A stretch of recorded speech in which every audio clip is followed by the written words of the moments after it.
ഈ തൃശ്ശൂരിന്റെ ഏറ്റവും ശക്തനായ ഭരണാധികാരി, തൃശ്ശൂരിന്റെ വികസന നായകനായിരുന്നു ശക്തൻ തമ്പുരാൻ.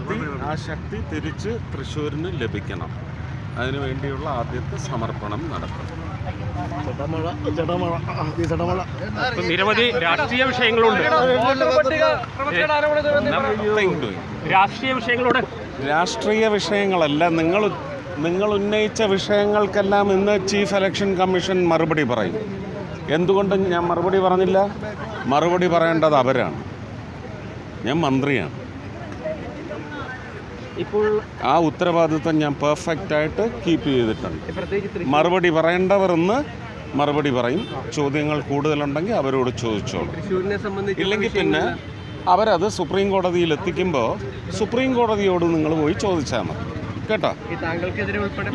ഇവിടുന്ന് കുറച്ച് വാനരന്മാർ ഇറങ്ങിയല്ലോ, ഒരു ഉന്നയിക്കലുമായിട്ട്. അവരൊക്കെ അങ്ങോട്ട് പോകാൻ പറ അല്ലേ? അക്കരയായാലും ഇക്കരയായാലും അവിടെ പോയി ചോദിക്കാൻ പറ. ഏറ്റവും പുതിയ വാർത്തകളും വിശേഷങ്ങളും വിരൽത്തുമ്പിലറിയാൻ സീ മലയാളം ന്യൂസ് എല്ലാ ഡിജിറ്റൽ പ്ലാറ്റ്ഫോമുകളിലും ലഭ്യം.